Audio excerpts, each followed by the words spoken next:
Cada paciente tem suas próprias comorbidades, tem sua própria história de vida, tem seus próprios traumas e, consequentemente, suas próprias doenças adquiridas.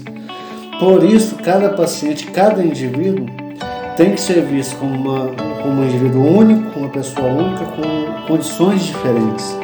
Portanto, a ele cabe cuidados diferentes. Mas antes, se inscreva no canal e me ajude a crescer e levar conhecimento útil e de relevância sobre saúde e ciência para todos.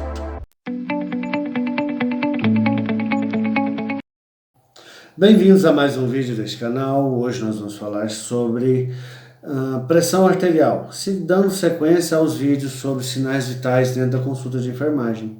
E hoje eu gostaria de explicar inicialmente o que é a pressão arterial.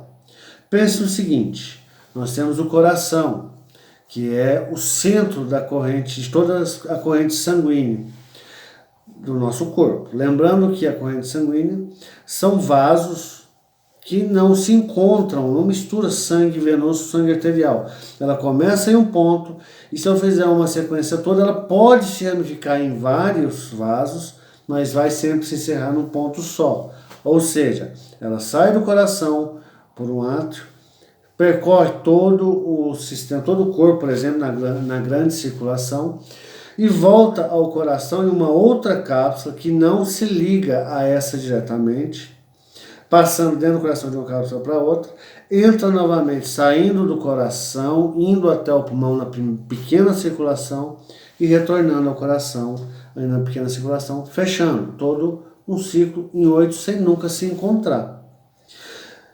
Todo o sangue que sai do coração, seja pela artéria pulmonar, ou seja, uma artéria sai do coração e vai para um ponto distante. No caso da artéria pulmonar, sai do coração, vai para o pulmão. A veia pulmonar sai do pulmão, volta para o coração.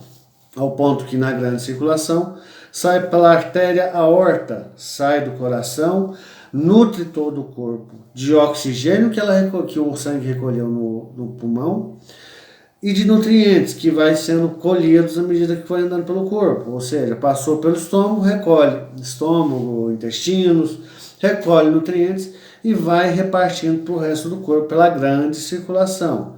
Então, a artéria aorta sai do coração e atravessa o corpo.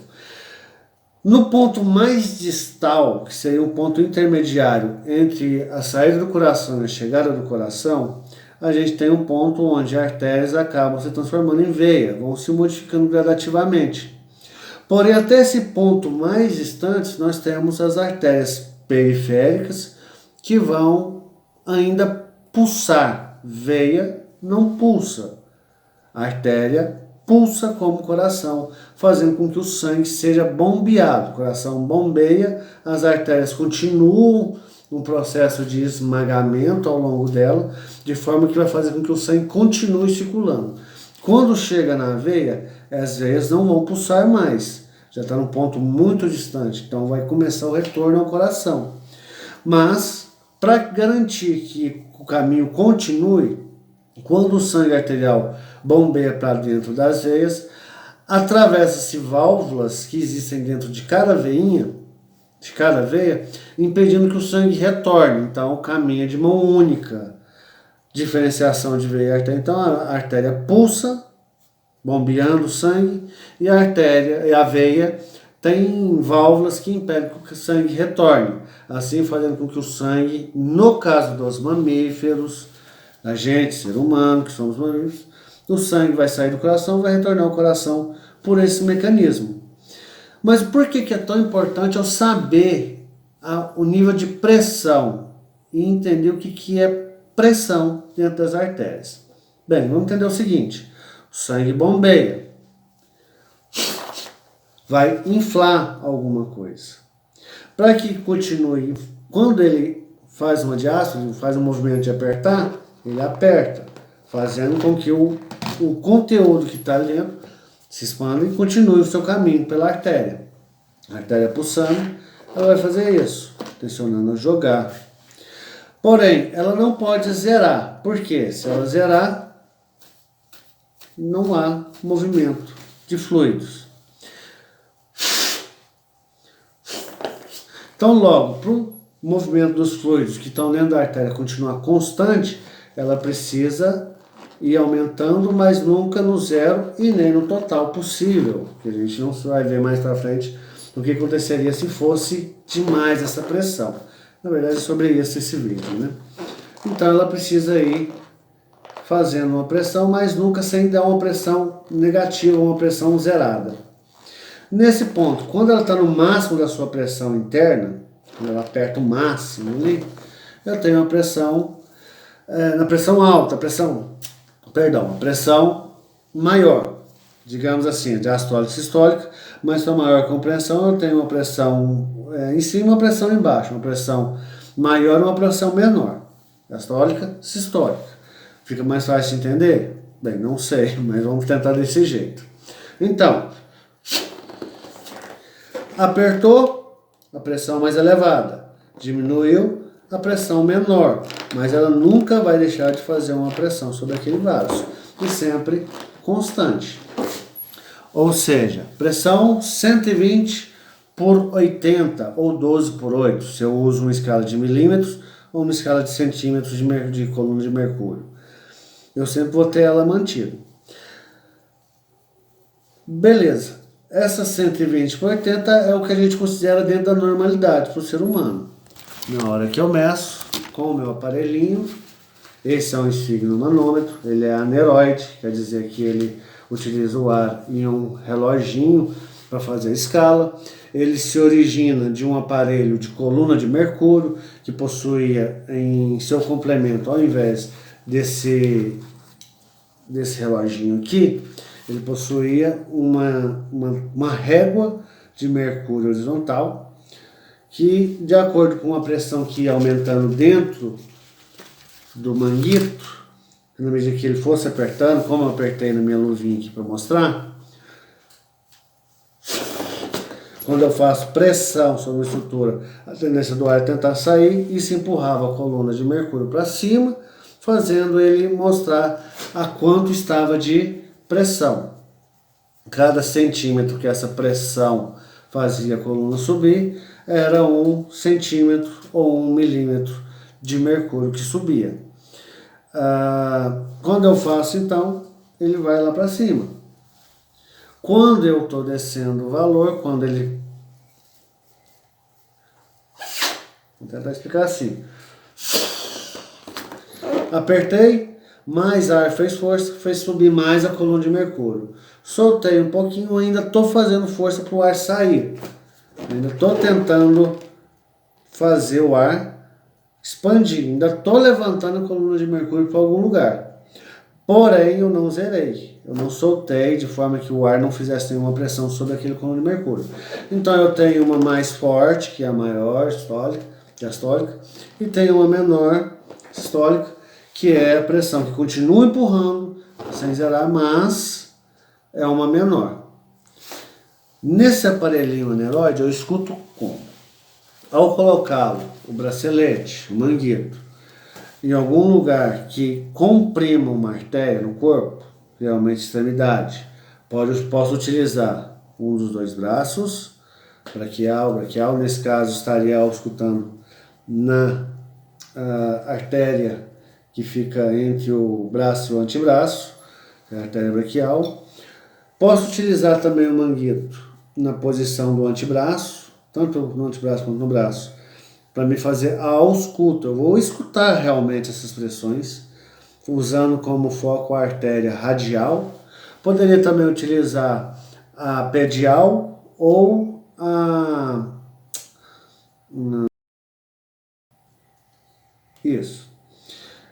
na femoral não haveria, porque senão teria de apertar o abdômen e constranger todas as artérias possíveis.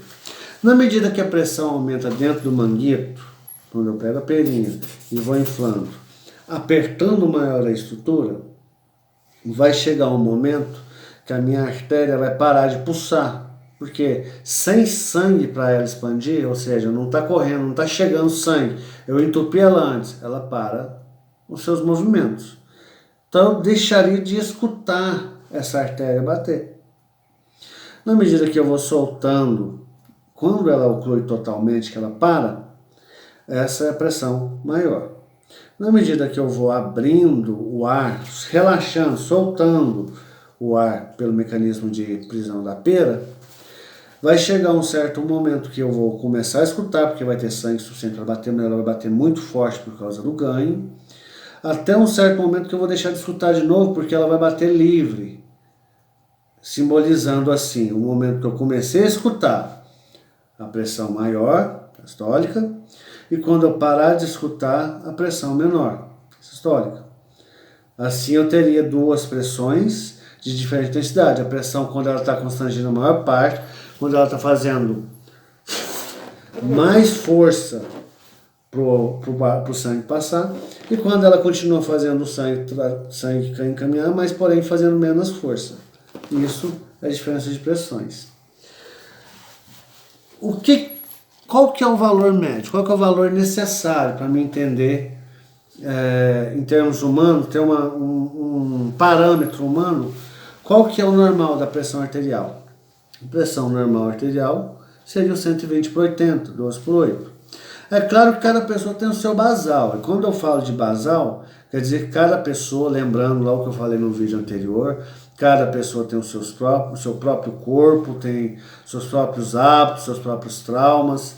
Cada pessoa tem um corpo diferente, ninguém é igual a ninguém. Por isso, cada cuidado tem que ser feito específico para aquela pessoa.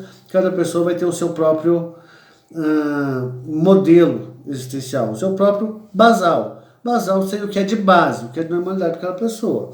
A minha pressão, por exemplo, normal é 110 por 70 em média. Pode ser 112, 115 por 72, por 68. Então, sempre dentro desse valor, normalidade.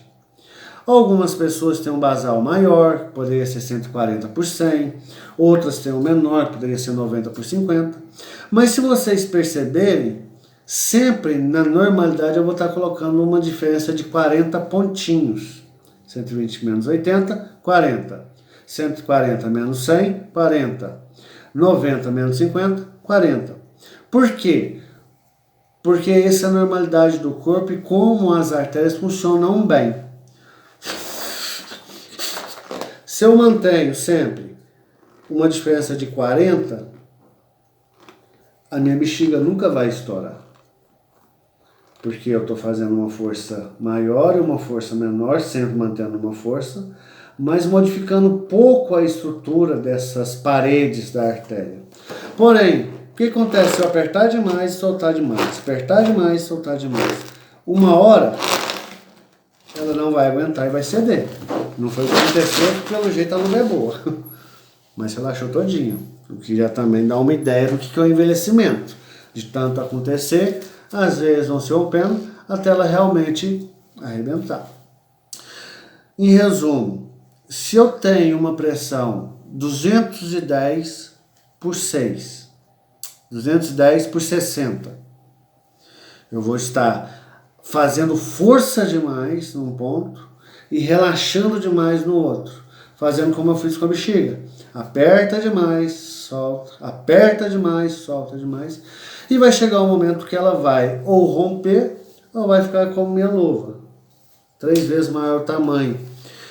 Isso faz com que o coração faça mais força para transportar o sangue.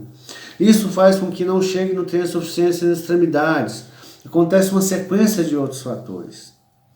Inclusive, um dos problemas mais presentes junto à hipertensão arterial, junto a esse desequilíbrio da pressão arterial, é o AVC, o acidente vascular cerebral, que por causa dessas diferenciações, já aperta muito, relaxa mais, uma hora às vezes rompem e jogam, extravasa sangue, ela cede, ela arrebenta e joga sangue no interior do cérebro.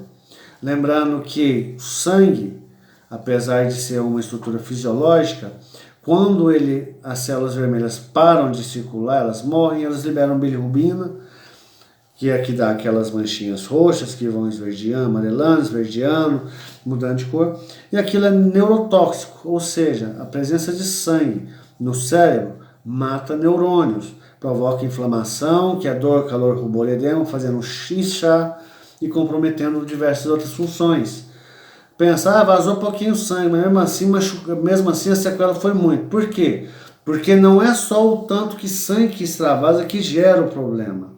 Há também as substâncias que estão presentes do sangue que vão matar e vão provocar um estrago nas células lá do cérebro, que vão gerar todo um problema maior. Bem, voltando à consulta de enfermagem. Já falei o que é pressão arterial, já falei como é que mede. É fácil que eu lembrei do aneroide, que é o estímulo manômetro comum, tem o estímulo manômetro também com coluna de mercúrio, que eu falei que é o que deu origem, mas eu também possuo outros digitais. Eu, gente, falando de mim mesmo, não confio no digital. Por quê? Apesar da tecnologia dar uma confiabilidade muito grande, quando eu tenho valores em silício, em capacitores, em transistores, em diodos, em componentes, que vão me dar uma exatidão muito melhor talvez do que o aparelho e minha acuidade auditiva, eu também tenho que esses componentes variam suas funcionalidades de acordo com a quantidade de energia. E uma das coisas, venhamos e convenhamos, que a maioria de nós nunca lembra, é de trocar a pilha de um controle remoto. Imagina de um aparelho de pressão. Fala para trocar de 2 em 2 meses, de mês em mês, de acordo com cada fabricante, mas nunca se troca. Resultado final, sempre a gente vai ter um aparelho que não é confiável. Mais confiável é aquilo que eu posso escutar, aquilo que eu posso palpar, que eu posso encostar. Não é sendo antifilósofo, mas mais confiável para a gente dentro da saúde é o que a gente pode encostar. E como eu disse já nesse vídeo mesmo, eu tenho várias opções de onde medir a pressão. Posso medir qualquer um dos dois braços, posso medir ou aferir ou auscultar em qualquer uma das pernas. Porém, há algumas coisas que impedem que eu mensure esses valores. Por exemplo, se alguém já passou por um procedimento de cateterismo, utilizando a subclávia ou estruturas braquiais, que vão até o coração, geralmente ocorre um tipo de lesão que impede que eu consiga auscultar as artérias deste braço. Se aconteceu do lado, no meu caso esquerdo, eu do lado esquerdo eu não vou conseguir fazer a ausculta. Quem passou por cateterismo. E quando não tem uma mobilidade, pode acontecer que não se ausculte direito, ou que minta a informação, porque tudo é músculo e se cai em desuso, talvez tenha um AVC, a pessoa não movimenta o braço há anos, teve uma paralisia daquele local, ou aconteceu algum acidente, por algum motivo perdeu massa muscular, aconteceu uma abdomiose, qualquer coisa que seja, naquela estrutura eu não vou ter uma pressão fiel, e eu preciso ter pressão fiel para parâmetros, para prevenção, por exemplo, de um acidente muscular cerebral, vulgo derrame, ou uma série de outros problemas que a pressão pode causar, como problemas cardíacos por repetição, perda de ganho cardíaco, problemas renais, problemas respiratórios, muita coisa, porque a pressão alta também enche o pulmão de água, acaba acontecendo situações como extravasamento de líquidos ali por essa variação da pressão. Pois bem, identifico o paciente, conhecendo a história prévia, como eu falei já no vídeo anterior, quem não assistiu ainda vai lá e assiste, falei sobre o oxímetro, o que é isso, e lá eu expliquei a questão do BPM, expliquei também a questão de outras funções, e do aparelho agora de pressão, eu estou falando o que a pressão vai me dar. Outras informações importantes, eu tenho a pressão elevada quando eu estou sentado ou quando eu estou de pé. Eu preciso medir nas duas condições, principalmente para o paciente que está passando muito tempo acamado. Às vezes o desconforto desse paciente que não consegue ficar muito tempo de pé, porque numa posição ereta ele está hipotenso, enquanto quando ele está deitado ele está com a pressão mais preservada e cria uma sensação de mal-estar, de desconforto. Então durante a minha consulta de enfermagem eu preciso avaliar tudo isso para prescrever os cuidados adequados, para criar um plano adequado de cuidados para esse paciente. O que mais que, ao momento de auscultar a pressão, consigo identificar? Eu consigo saber, por exemplo, a frequência cardíaca, se está rítmico, porque as artérias vão me dar um sinal, assim como o coração. Se o coração não bate, as artérias não batem. Se as artérias não batem, é porque o coração já parou. Então eu consigo ter essas informações também. Assim como lá o oxímetro me dava a frequência de pulso cheio e vazio, pela ausculta agora da PA, eu vou conseguir ter esse parâmetro também. Olhando em várias partes do corpo, em vários braços, várias partes, eu vou conseguir saber se todos eles estão com a perfusão, com a função arterial e função venosa preservada, que é outra coisa importante. Eu posso utilizar o aparelho de pressão, ao ferir a pressão, para me saber como anda, por exemplo, uma TEP, perdão, ou seja, uma trombose venosa, ou uma trombose arterial, ou um problema arterial. Eu consigo saber como está a circulação. Se a pressão de um braço está mais intensa, mais forte, ou com maior diferença entre diastólica e sistólica do que em outro, tudo isso vai me dar alguma informação que é um modelo próprio daquele paciente e me permitir gerar um plano de cuidado específico para aquele paciente. Por isso a importância da consulta de enfermagem, principalmente. Bem, por hoje é só, passando até um pouco do limite, falei bastante, aliás. Espero que tenham entendido alguma coisa. Qualquer dúvida, coloca aí nos comentários. Se inscreva no canal, continua participando que logo logo tem mais um vídeo. Eu estou tentando fazer um a cada 2 dias. Esse é o segundo. Vamos continuar, tá ok? Beleza? Tchau, até o próximo.